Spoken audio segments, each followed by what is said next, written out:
Welcome back to the Messed Up Movies Podcast, the podcast celebrating movies and filmmakers that embrace the insane, the outrageous, the unhinged, the off-kilter, and the all-around kind of messed up fun you can't take your eyes off of. What's up, everybody? I'm your host, Griffey, joined as always by friend, co-host, and wrongly accused brain stuffed inside of a lady, Alex Dandino. That's the movie today. Guys, before we get started, a brief bit of business. Make sure you go to Misfit Parade. Subscribe there on YouTube. See video versions of the pods, other cool stuff we're working on over there. Make sure you go to the Messed Up Movies Podcast Patreon page. The best way to support the show, especially here in October. We do a lot of work. We want to have you join us. This is the best time of the year for the Messed Up Movies Podcast. We got our Alien Earth miniseries, Tales from the Crypt, Black Mirror, all kinds of fun stuff waiting for you. Join us. Join us. Today, we find ourselves as we continue to work our way on this month into the horror beasts. We continue to find ourselves working our way through the Universal Monster Movie Library and the Hammer Horror kind of companion pieces for that. I would say they're companion pieces, right? Not sequels, not rivals. They're spiritual siblings. Today, we find ourselves at Hammer Horror, returning to Frankenstein, one of my favorite Frankenstein movies of all time. Frankenstein Created Woman, right? 1967's Frankenstein Created Woman, directed by Terence Fisher, starring the great Peter Cushing again. After being reanimated, Baron Frankenstein transfers the soul of an executed young man into the body of his lover, prompting her to kill the men who wronged them. Here's what I love about that premise, right? Is one, they reanimate Baron Frankenstein at the start of this movie, and you're like, wow, how'd they get him? Why is he not beheaded? Blah, blah, blah. He had only been dead for an hour. He's just been bopping around doing science and recreationally putting himself for an hour. The other thing, this is one of the only Frankenstein movies where Frankenstein's work at life, as it were, and the monster are seemingly so inconsequential to the movie we watch. This is a tale about a young boy, Hans, who sees his father murdered in the guillotine in the incredible opening scene. He grows up as kind of a peasant-y guy who's helping out Frankenstein and the saddest doctor in movie history. And he falls in love with a girl who has a little bit of scarring on her face. She's kind of malformed, as they say, right? She's got some issues, but he loves her for who she is. Mm-hmm. He runs across these... or whatever. Yeah, these drunken... Yeah, grayscale or whatever the fuck it's called in Game of Thrones. Grayscale, whatever it's called. I don't know. Yeah, and he runs across these drunken dandies that just love to fucking bully the shit out of this lady. This is kind of a star-crossed lovers movie. This is a weird science fiction-y Romeo and Juliet. Alex, what did you make of perhaps one of the least Frankenstein movies ever made? Well, I'll say this. Based on what the theatrical release poster promised, nary a tit and nary a Frankenstein, my friend. I'm just going to say it up front. We expected big bod. Like, when I was like, God, he's going to create a seductress. I was like, this is going to be one of those big 70s Yabo ladies, right? Buxom lass of some sort. Yeah. Nope. Like when she's running and the tits start moving at different like tempos and you're like, she's going to tip over. Nary a tit in this whole film. But yeah, again, it really is this. It's just this like I don't know what else to say other than nary a teat. It's just a strange like morality tale. I feel like it's kind of a class warfare movie. I feel like the word Frankenstein is solely used for marketing purposes. Like you could call this, and he created woman, or whatever whoever you wanted to create a woman creates a woman, and that could be the name of Peter Cushing's character. Absolutely, this is essentially a possession movie, right? But the possession doesn't happen until like an hour and 15 minutes into the movie, the hour and a half movie. Yeah, like this could have been anything, right? You could have taken Frankenstein and the doctor, and just this guy gets wrongfully murdered. Because these dandies beat the shit out of a wine bar owner. And then he starts haunting this lady. She catches his head from the guillotine, and the exact same movie can happen without the Dr. Frankenstein machinations. Except for, you know why you need Frankenstein there? because she's got to get the biomechanical upgrade to be able to beat these guys' ass, and she's got to look 70s hot. Yeah. So she... Yeah, what year is it? 67. Okay, cool. Yeah, she could have just gone to that basement and escaped from L.A., and it would be the exact same movie. It's kind of... Okay, so we're glazing over the opener of this movie, which at first like comes off like a bad Monty Python sketch. The opening scene is so fucking fantastic. Did you like the opening scene? It's essentially this guy who's like a drunk, and this is where it is. It's this very like Eric Idle kind of like, oh, you're gonna kill me now. Oh, well, it's really that's what I say. Like, it's bad Monty Python because like you don't know what the joke is because the scene isn't a joke. It ends. But you're like, it's gallows humor. Literally, he's just doing it. Yeah, he's doing an Eric Idle. But then, as the man's head goes in the guillotine, he's like, "All right, get this on with." He sees his son. This little boy comes around. No, and he goes, "No, get him out of here! Take the boy away!" And they kind of shoo him away, and he's like, "Get this over with quick." So this guy who's this kind of devil-may-care drunkard, right? They say he's a thief and he killed a guy. He's going to get beheaded. When he sees his son, though, he actually has that human response of like, oh my God, dude, I can't traumatize this kid more than I already will. I don't want him to see this. Yeah. I thought that was incredible because we pair it later in the movie when he's post-coital with that chick and he's going... You know, everyone talks about how my dad was this guy. To me, he wasn't that guy. He was this jolly guy who would take me on walks and tell me all these great stories and tales he made up about the things we saw. To me, he was this awesome, funny, loving father. And they killed him as a monster, right? And then, of course, Hans goes on that same journey. But I think that opening scene sets a really compelling emotional storyline that, again, and don't get mad at me for this, This is the classic kind of Godzilla movie problem, right? It's like, we're there for Godzilla. The human character stories really get varying mileage of how good they are. You could argue that every other side character in almost every other Frankenstein movie to this point, that most of the side characters are just there to fucking tell Frankenstein no and or get murdered or impregnated if you're a maid. This is a very compelling human tale that happens in the midst of Frankenstein's vicinity. Yeah, I think that's like... Okay, when we've watched the last few, like whenever we watch the Hammer horror stuff, granted, okay, I watch them through and through. I do try to scrub occasionally. I scrub forward a lot to see like, oh, I'd like to see the creature design, see what I'm getting into here. And I scrubbed back and forth of this one, and I was like, I guess I'm just watching the movie and figuring this out. It's a really fascinating thing that this movie is sort of just mismarketed, but like on purpose, because this ends up just being like a weird, like late 60s, not quite a porno from Britain. Like, it's kind of like this a pulpy, slutty vibe. Yeah. It's the thing I love the most about Hammer horror movies, to be honest. Like, this is, you know what? This is a great movie for someone to watch who loved the Grindhouse trailer Don't. Yes. Because this is the movie that Edgar Wright like was pretending he was making with Don't. Like this and like a couple other movies that I can't remember. There's one that's like a really ridiculously long title, but this is one of those movies. I really appreciated that. When you watch this movie, it's like when the machinations start playing out, right? It essentially has Friday the 13th 1 DNA, right? Where it's this girl is hearing the voice, kill, kill, kill. Kill him. What's her name? Gertrude? What's her fucking name? I can't remember. Christina. The woman? Christina. Kill him, Christina. And so I was like, oh my God, they're doing the Friday the 13th rep. Like, there's a scene when she goes in the bar and this guy's like, hello, my friends are dying, but I'll put on the Riz, the old timey Riz. He spills a little wine because she moves her cup, right? And he starts wiping it off her lap. And immediately he's like, that's it, I'm hard. And he starts trying to like kiss her and stuff. She's like, hold on. I'm going to go in the back and clean this up and then we'll do it, right?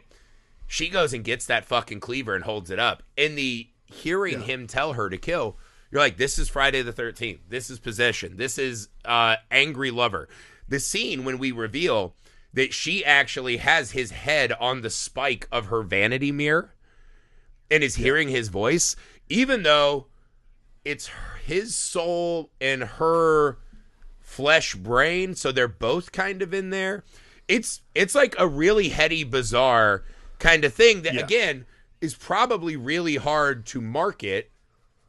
But then you just throw Frankenstein and some period piece costumes. Now you got a movie. Because to your point, Frankenstein has finally figured it out. That Christopher Lee costume's a fucking abomination. The other Frankensteins they did always look like shit. Hammer Horror in this one said, what if Frankenstein just got real fucking good with stitch work? And he just takes this lady and makes her fucking hot. And the monster is hot. And every time the monster's in presence, the villagers don't go, but they go, nice, I'm going to slide up in this one. Yeah. That's what the movie what is. If we just, it was like the perfect, like, okay, that Christopher Lee thing did not work. What's next? Like, oh, well, why don't we just do Smoke Show Frankenstein, and we'll figure we can move on from there. I really this is kind of Frankenhooker without the sex worker element.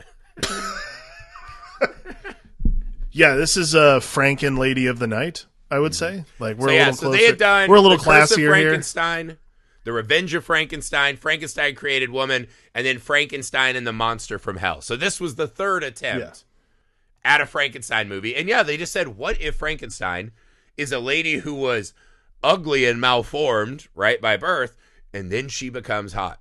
And again, you go back and you go back to the start of the movie, and there's this really weird, like, they keep cutting away to this B plot. Frankenstein, he does this thing where, like, he wakes up, right, and he's frozen himself for an hour, and he's like, we need drinks to celebrate. And he's like, what I have proven tonight is that the soul, whatever that is, does not leave the body on the moment of death. So his theory is, so this is a very kind of different place from Frankenstein. This isn't revivifying a corpse, through electricity and building a corpse. No. This is more of a spiritual battle now. He has realized that his mistake is he created a monster and just gave it life, but that he could not manage the soul. So in this one, he creates some kind of weird, like New Jersey suntan room that holds balls of soul. And that's what this movie's about. This is a very different methodology and approach for Frankenstein. I think that's the thing that's cool. I think that's the thing that's cool about a sequelized Frankenstein movie of this nature, because that's really kind of like the proliferation of the Frankenstein story, because the monster spends so much time trying to determine who he is in this world and that kind of thing. All those things are figured out knowing, all those things are metaphysical concepts. And I think making a movie about the metaphysical Frankenstein is kind of genius when you think about it. And again, instead of just him getting eyes and this and that, we watch him. He has like machines I don't understand. They're so like, fucking BDSM chains on the ceiling and grates. Yeah, there's a lot of tuning forks. Yeah, he like a tuning fork, and then he pushes this like giant box with like ramrods into dirt, and that heats up somehow, and he's like, aha! Yeah, what was that? Yeah, because he like sets these little like fucking reflectors up, and then all of a sudden like we three-pronged. We see the soul manifest as a fucking actual glowing ball that fucking sits in this thing, right? And I was like, that is a weird extra element, because now we are taking it out of this scientific pursuit, right?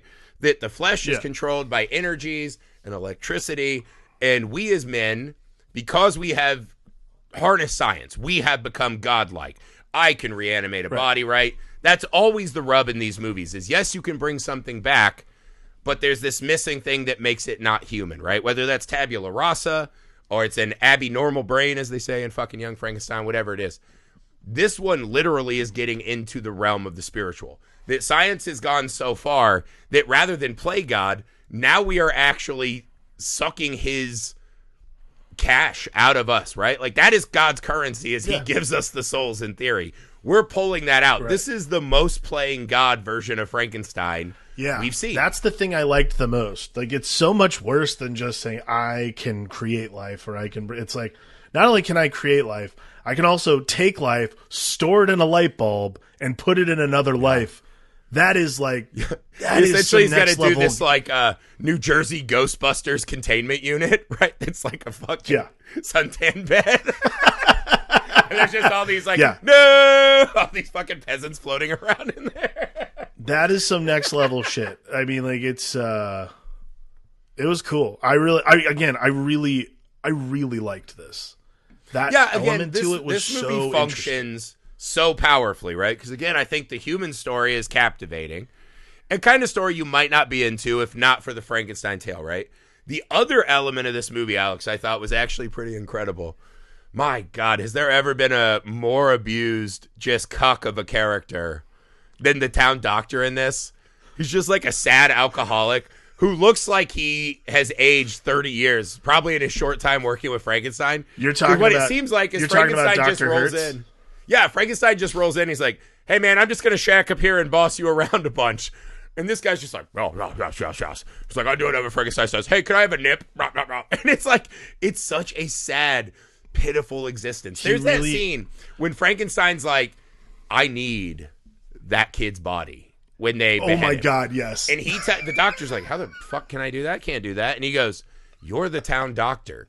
You have information on these people. Use it. We see him weaponize the doctor. That's the only moment where he looks like an actual man and not this hollowed out tool of Frankenstein. Dude, it is like, I'm so glad you brought this up. Because that was the one that I thought too. Like, the first scene they have, I think is it Dr. Hertz? Dr. Hertz? Yeah. I think. Yeah. The first scene, I was like, who is this fucking fluffy-haired dingus who just has to, like, take orders? I'm like, is this Igor, but he grew up or something like that? What's going on? And I'm like, oh my God, no. This is a learned man of science who's just sitting there and marveling at his friend. This was a nice town doctor who got totally this fucking poor guy absconded with. This poor bastard is just like stuck in this habitually abusive relationship with this guy. He's like, I don't give a shit what you think. It was palpable. He starts looking like Nick Nolte in Tropic Thunder, like halfway through the movie. He's so fucking over it. And everything, Frankenstein comes in, and they kind of do the reverse Elliot Page's character in Inception, right? Where she's always like, or they're always like, hey man, what is this dream world? What are the rules? And Leo would explain it. This one, he just comes in and he's like, blah, blah, blah, blah, blah. And Frankenstein's like, oh my God, you haven't figured it out yet, you fucking asshole. And he just goes, no, I haven't. And Frankenstein gets to fucking lecture him and us, the audience, about the most poppycock science that I think we've seen in any of these. This is even worse than the energy siphoning in Frankenstein Meets the Wolfman. This is pure fucking poppycock nonsense. And Frankenstein says every line with such a dripping cuntiness, right? That Peter Cushing was the fucking master of. There's something, I gotta say this. This is like the second Peter Cushing we've watched. And like, I mean, granted, we'll watch other Peter Cushing movies, but this is the second one we've watched in terms of like the order we're watching them in right now. No, third. Because he was also a Van Helsing, Oh shit, you're right. Sorry, yeah. So this is the third one. But this is the second one where he's been Dr. Frankenstein. And he's such a pain in the dick. He's so rude and shitty and like so uppity towards everyone else. And only Peter Cushing can do that. I gotta say. Yeah. Because Peter Cushing is Van Helsing. Else, I'd be he's like, putting on airs, right? Like Van Helsing, Peter Cushing's like, oh, I'm sorry for your loss. Cool. Baron Frankenstein Van Helsing is like banging the maid, and he's like, you stupid fucking asshole. I'll drop nut in you, and you're not gonna say shit. And in this one, you stupid fucking doctor, I took over your house. It's so insane. That was the meanest thing I've ever seen in a movie until I watched this, and the way that he treats Dr. Hertz, you're just like, Jesus Christ, this guy's learned nothing. This is the third of these. Look at what you've done to this fucking Nick Nolte looking man. And then Peter Cushing's like, everyone in this town has genital warts. Get in my body, boy. And it's like, God damn. Because he goes and talks to that jailer, and he's like, hey, remember all the times you got the clap? I'm going to tell your wife. And he's just like, you want it, how dare you? every scene Dr. Hertz is in, his hair gets progressively fluffier. And that's how you can indicate his sadness. Yeah. Like, it's almost perfectly combed in the first scene you see it, woman, and you're like, oh my God, this poor guy. Just totally beaten down. It's kind of... Nice doctoring, idiot. Yeah, sick, dummy. The movie does this actually brilliant trick, though, which is, as we watch Van Helsing and this kind of aristocratic cocksucking behavior, just fucking running around, fucking throwing barbs, the movie will cut, and Hans is like, I'm going to go get champagne for us, right? Yeah. The movie cuts and it says, oh, you're sick of Frankenstein shit after all these movies? We're going to throw in 3 young dandy bitches. By the way, these dandies are super cool. You'll love it. Yeah. You are going to see these guys get fucking jacked up, and you're going to like it, because they come in and they're essentially like, landlord, give us wine. And he's like, yeah. And they're like, no, we want your fucking lame daughter to serve it to us.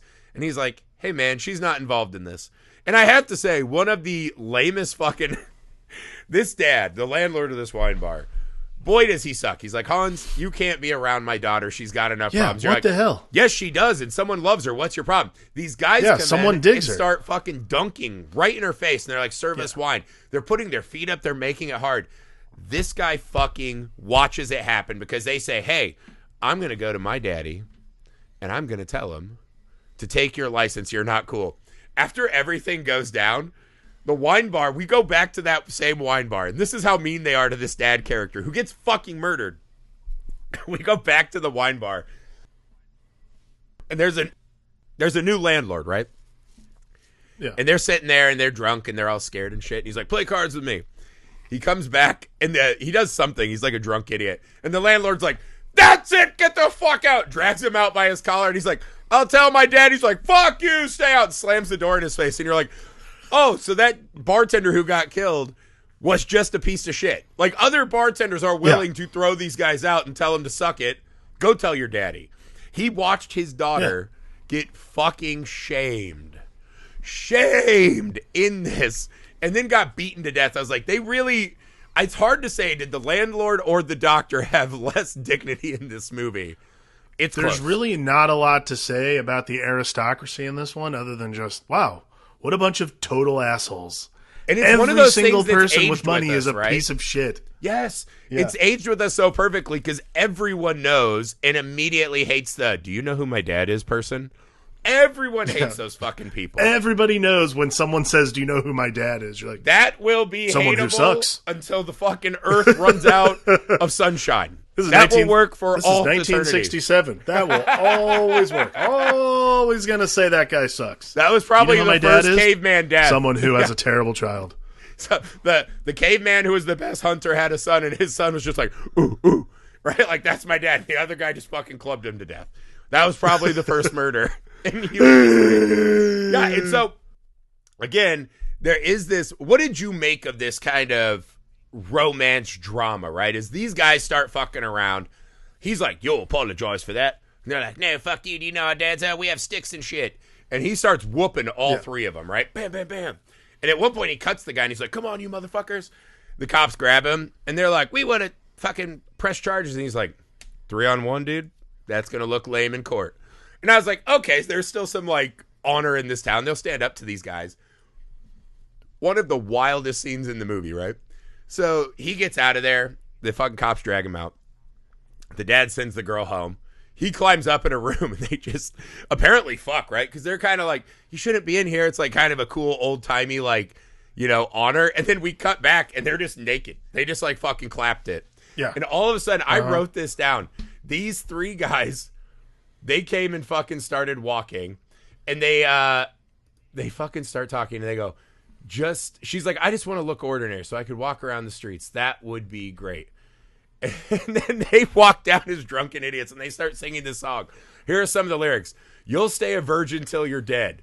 One look at you and he will flee. And then they start singing to Christina for the ugliest angel of them all.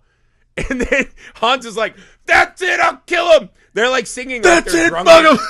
Yeah, they're like drunken cats, you know, and like the Aristocats or whatever. They're singing in this alley about how fucking ugly and how she'll stay a virgin forever. And Hans is like wiping the nut off himself, and he's like, that's it. She's like, no, Hans, just stay and love me. And it's so fucking Was there something, mean. I have to say, was there something about, like, okay, Hans's whole, like, indignancy when this happens? Some kind of Tommy boy about it, wasn't it? Like, it's the scene on the boat. Like, I'm just like, oh, dude, this guy's going to jam an oar up an ass. For sure. You better pray to the god of skinny punks that I don't get any wind. You better pray to the god of dandies that I don't get my 10 pieces of underwear on, or I'm going to come down there and jam a cane up your ass. Yeah, he puts all his clothes on. He goes outside. He's like, oh, they left 20 minutes ago.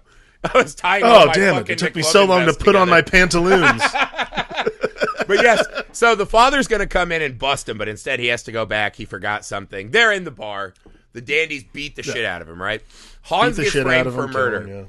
This is like a series of shockingly interesting and wild scenes, right? So Hans gets arrested. They have what may be the worst fucking trial I've ever seen in a movie. There have been some bad ones. What trial? It's just a guy who is the worst. It wasn't a trial. It was it's just some old guy who's like, "Oh no, he did it," and then the judge is like, "Just tell me you were with anyone, and I'll let the charges off." I was like, "These feel both wrong." Frankenstein comes in and he's like, "This is lame. I've got work to do." And it's like, "Hey man, this is your fucking assistant. Help this dude out."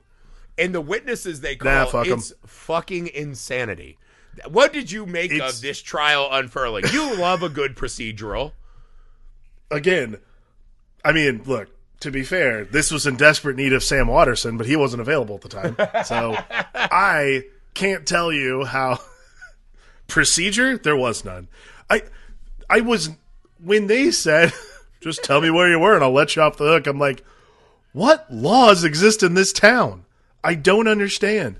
There is no, basically, by that measure, if you killed someone with another person and you were just like, were you anywhere else? Like, yeah, I was with that guy. Well, that's clear. Where was he? Murdering someone? Well, it's probably another guy I don't care about. Why didn't Frankenstein and the doctor say, hey, he was helping us with our tanning salon experiments? Anything Not one else. of them fucking helped him out. You could have bullshitted. There's no way of knowing anything. I think, but I do think it's because Frankenstein sees the opportunity. He's like, Frankenstein, yeah, it seems like he sees I know this soul. But the doctor, it's a good soul. It's so fucked, because he's just like, yeah, he sees an opportunity. He's like, when are we going to get this again? The fucking crazy part is, you're on trial for this lady's dad being murdered. She is already somewhat ostracized by society unfairly. Maybe just say, hey man, I couldn't have been doing the murders. I was fucking stuck to the sheets. I was fucking laying pipe on his daughter. I was banging this gross looking girl that nobody else likes. How about that? Yeah, play to the crowd. You know what? He's like, now her dad's dead. I'm the only one she's got. I want to marry her. I'm the only one that matters. Landlord. Yeah. I was beating cheeks on this broad. What do you want me to do? How about this? How about you tell the cops, hey man, why did I get arrested for fighting in the bar? Standing up for this guy's daughter's honor. And then they're like, well, you did say you were going to kill him. I was like, yeah, he was fighting 3 dudes at once. He was in a fucking stupor. Like, that's not good evidence.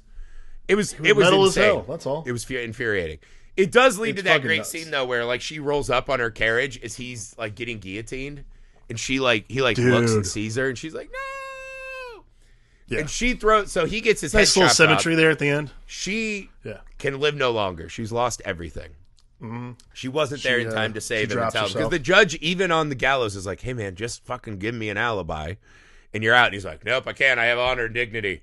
Right? The nobility of the poor is what this is, right? Yeah. And all of a sudden, she's like, that's it. I'm done. I'm going to fucking jump in the water. This is Frankenstein's grand plan, to put these two together. The scene where they bring that girl on the stretcher and they're like, what can you do? And the doctor's like, I can't do shit. She's dead. She's drowned. And Frankenstein's like, we'll try. And he's like, yeah, all right, I'll try. And I was like, you fucking loser. You fucking loser. I have to. So, okay, so basically he transfers Hans's soul into Christina. Okay. When this is the last probably 30 minutes of the movie, really? Yeah, it's not a huge chunk of the movie when we do the Friday the 13th section. Did you ever watch the Ricky Gervais show? No. Okay. So it was a podcast for a long time, but they animated it at one point. There's an episode where Carl pitches a movie. It's claiming he had a pitch meeting with someone. He pitches this movie. And they fuck with him constantly because he basically is like, yeah, what about Clive Owen and Rebecca De Mornay? They're like, okay, one of those people hasn't done a movie in 30 years. And the other one, he says Clive Warren at first. The other one's not real. So he pitches this movie. It is the end of this movie. I swear to God. Carl Pilkington pitches the end of this movie to Stephen Merchant and Ricky Gervais, and they cannot stop laughing. And I could not either. Because the whole concept, getting into it, I was dying on the couch laughing. Granted, it's a cool idea. It really, it in terms of the Frankenstein-ness, works really well, I think. It's a really interesting story about metaphysics and that kind of thing. Him taking over her body to take revenge on the dandies and shit. While she's like playing with his severed head. Like he kept his head. It's a straight up like I'm gonna send you that clip of like Carl Pilkington pitching this movie because it's so like you're just like it's right there. Like it's right there. It's one of the shames of the movie is that this would have been a better movie if this happened earlier. Like the head chopping should have happened like 25 halfway minutes through. in. And then we get an hour of this fucking newly, formed lady taking it has her to happen fucking like really holy fast. revenge. Yeah, the kills are like she just sees the guy and he's like, "Hey, what's up?" And she's like, "Hey, let's fuck." And he goes, "Who are you?" He's like, "Does it matter? Let's go to this empty house." And all of a sudden they start doing the thing they did on a couple Tales from the Crypt, right? Where all of a sudden it's just like you'll hear the man's voice, and he's like, "No, dude, call," and he's dead. And then the next guy's just like wiping her leg, gets hard. He sees her in that beautiful silhouette behind the red with the cleaver. He's fucking dead. Yeah. It happens so fucking fast. The only one we really get to spend time with is the last guy who's running away, right? We see that these little fucking punks, they're feeling the heat. They've committed a murder together. It's not all fun and games anymore. It's kind of very Clockwork Orange, right? When the droogs start turning on each other. And he's like fleeing town, right? And he is like in this carriage with her and he's like, "Oh, okay." This is also a classic, like, guys, if a woman who's so far out of your league is pressing the issue that hard, that should raise some red flags. Like, have a real sense of your self-value, right? These guys is clearly inflated. They go to that picnic scene. That's the only time we really get to sit with her and one of the victims, I feel like.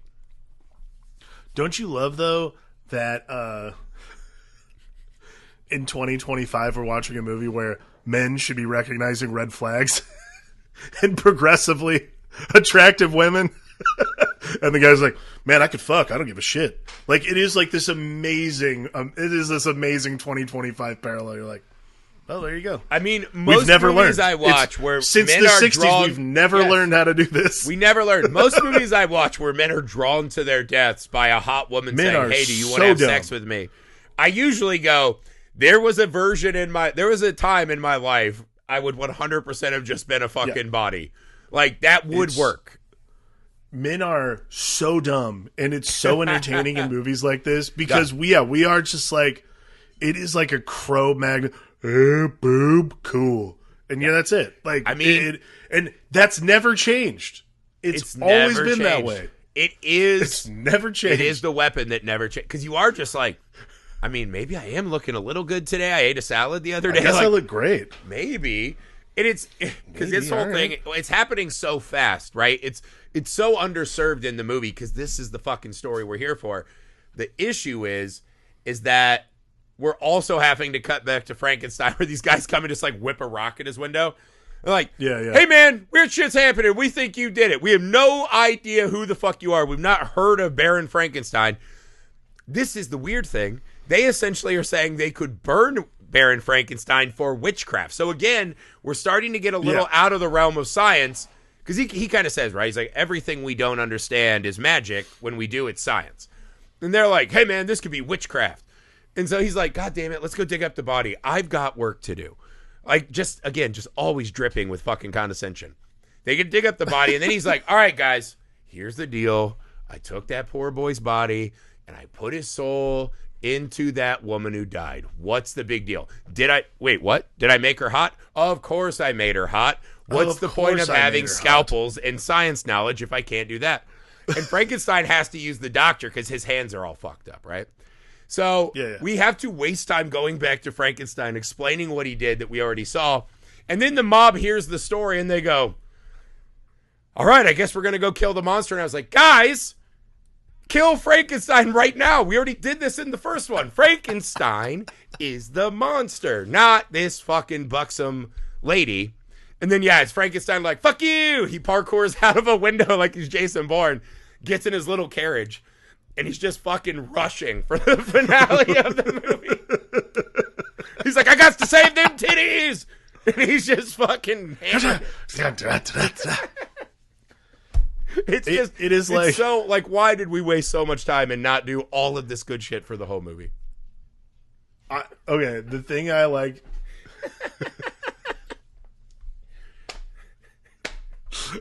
I like the ending a lot. I have to say this. Like, the ending of this movie is actually something. The ending of this movie pays off big. It fucking rules. Like, it works.